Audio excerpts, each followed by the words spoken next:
नमस्ते प्यारे बच्चों, मैं महेश राठौड़। आज हम सीखेंगे घातांक के नियम पर आधारित कुछ सवाल को।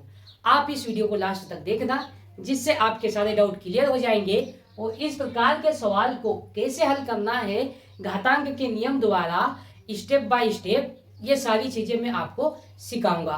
तो बच्चों स्टार्ट करते हैं और लेते हैं पहला क्वेश्चन। तो बच्चों पहला क्वेश्चन है 3 की घात 7 गुणित 3 की घात 8 बराबर क्वेश्चन मार्क। मतलब कि हमको इस क्वेश्चन मार्क की वैल्यू ज्ञात करनी है। तो घातांकी रूप में लिखिए। इसको हमको किस रूप में लिखना है? घातांकी रूप में लिखना है। सबसे पहले हम लिखेंगे कि हमको दिया क्या है। यहां पर लिखेंगे हम हल, यहां पर लिखेंगे दिया है। क्या दिया है? 3 की घात 7 गुणित 3 की घात 8। फिर लिखेंगे हम ज्ञात करना है, ज्ञात करना है। क्या ज्ञात करना है बच्चों? हमको घातांकी रूप ज्ञात करना है। तो अब इसको घातांकी रूप में कैसे व्यक्त करेंगे? तो देखो पहले हम लिख लेंगे, यहां लिखेंगे 3 की घात 7 गुणित 3 की घात 8। अब देखो बच्चों यहां पर घातांक का कौन सा नियम लगेगा? घातांक का नियम होता है अगर a की घात m गुणित a की घात n हो, है ना, तो उसको हम लिखते हैं a की घात m प्लस n, ये लिख देते हैं। अब देखो यहाँ पर कंडीशन क्या लग रही है? आधार समान है, बीच में गुणा का चिन्ह है, तो घातें आपस में क्या होती है? जुड़ जाती है। यहाँ पर भी देखो बच्चों आधार क्या है? समान है और बीच में गुणा का चिन्ह है, तो घातें आपस में जुड़ जाएगी। तो यहाँ पर हम लिख देंगे 3 की घात 7 प्लस 8। अब प्यारे बच्चों ये घात आपस में क्या हो जाएगी? जुड़ जाएगी। तो 3 की घात कितनी हो जाएगी? 7 और 8 15। तो प्यारे बच्चों घातांकी रूप क्या हो जाएगा? 3 की घात 15। ये हमारा आंसर हो जाएगा। ये समझ में आया होगा हमने घातांक एवं करने का कौन सा नियम प्रयोग किया? आधार समान है और बीच में गुणा का चिन्ह है, तो घातें जुड़ जाती है। तो यहाँ पर देखो a की घात m प्लस n हो गया। आपको समझ में आया होगा।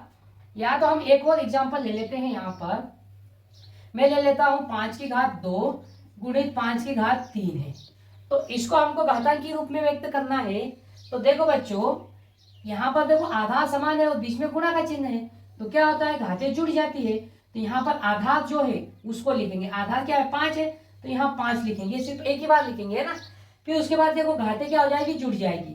तो 5 की घात 2 प्लस 3 हो जाएगी। तो 5 की घात 2 प्लस 3 कितना हो जाएगा? 5। तो इस तरीके से ये वाला नियम यहाँ पर काम करेगा और इस तरीके से ऐसे सवालों को हम हल करते हैं।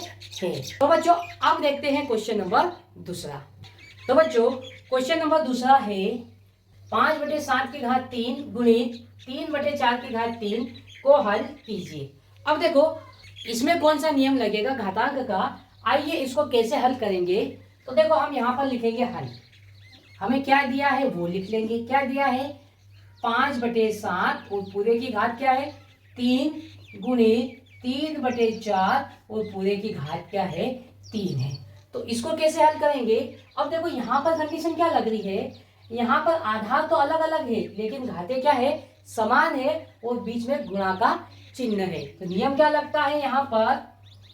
a की घात m गुणित b की घात m। अब यहाँ पर देखो आधार अलग है लेकिन घातें समान है और बीच में गुणा का चिन्ह है, तो यहाँ पर होता है आधार का गुणा हो जाता है और घात एक बार लग जाती है। ये बात आपको ध्यान रखना है। यहाँ पर घातांक का ये वाला नियम लगेगा। तो देखो यहाँ पर आधार अलग है और घातें क्या है? बराबर है और बीच में गुणा का चिन्ह है, तो आधार का गुणा हो जाता है और घात हम एक बार लगा देते हैं। कैसे?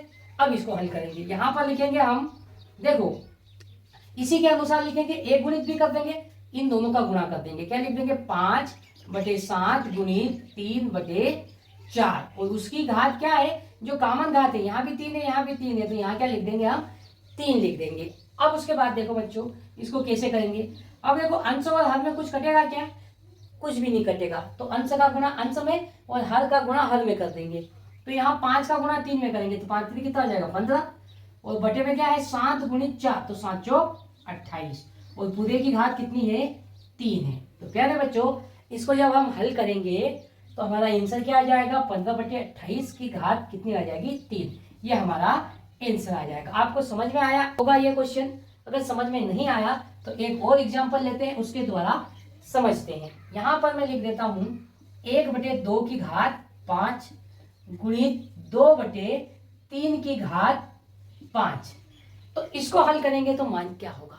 अब देखो हमारी कंडीशन क्या है, घातें समान होना चाहिए और बीच में गुणा का चिन्ह होना चाहिए। तो क्या होता है, आधार का गुणा कर देते हैं, तो इन दोनों का गुणा कर देंगे 1/2 गुणित 2/3, इसका गुणा कर देंगे। वो जो कॉमन घात है वो एक बार हम इस पे लगा देंगे, तो ये हमने लगा दी। अब देखो ऊपर नीचे कुछ कटेगा तो उसको काट के सरल कर देंगे, तो कट जाएगा, ये 2 से 2 कट जाएगा। ऊपर क्या बचा, 1 बचा, और बटे में क्या है 3 है, और पूरे की घात क्या है 5 है। तो प्यारे बच्चों अब आपके सारे डाउट क्लियर हो गए होंगे, और इस प्रकार के क्वेश्चन अगर आते हैं एग्जाम में तो आप उनको आसानी से बना सकते हो। अब लेते हैं बच्चों क्वेश्चन नंबर तीसरा। तो प्यारे बच्चों क्वेश्चन नंबर तीसरा है 8 की घात 5 भागित 8 की घात 3 को घातांकी रूप में व्यक्त कीजिए। तो प्यारे बच्चों इसको भी हमको क्या करना है, घातांकी रूप में व्यक्त करना है, और यहाँ कौन सा नियम लगेगा आइए देखते हैं। अब इसको कैसे हल करेंगे, तो देखो हमको जो दिया है वो लिख लेंगे यहाँ पर हल करके। हल हमको क्या दिया है, 8 की घात 5 भागित 8 की घात 3, है ना।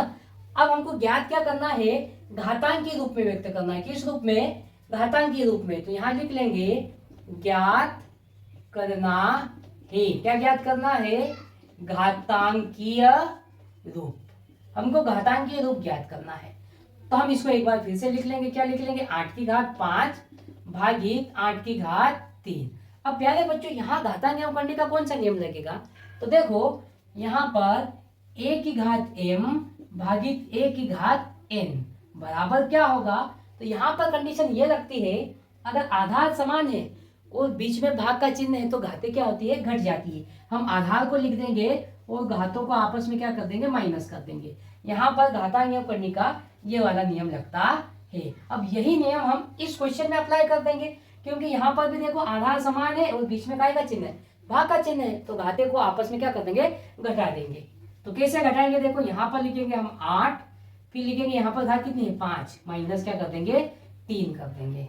तो देखो 8 की घात कितनी हो जाएगी, 5 में से 3 क्या कितनी हो जाएगी, 2 हो जाएगी। तो इसका घातांकी रूप क्या हो जाएगा, 8 की घात 2 हो जाएगा। प्यारे बच्चों अगर इसको हम आगे और हल कर सकते हैं तो क्या लिख देंगे, 8 की घात 2 है तो क्या लिख देंगे 8 गुणित 8, और 8 में 8 का गुणा करेंगे तो कितना आ जाएगा प्यारे बच्चों, हमारा आंसर 64 आ जाएगा। लेकिन हमको घातांकी रूप में व्यक्त करना है तो हमारा आंसर क्या हो जाएगा, 8 की घात 2 हो जाएगा। प्यारे बच्चों आपको ये क्वेश्चन समझ में आया होगा। अगर समझ में नहीं आया एक और क्वेश्चन लेते हैं उदाहरण के लिए। तो यहाँ पर देखो हम ले लेते हैं 4 की घात 7 भागित 4 की घात 2, इसके बराबर क्या होगा ये हमको ज्ञात करना है।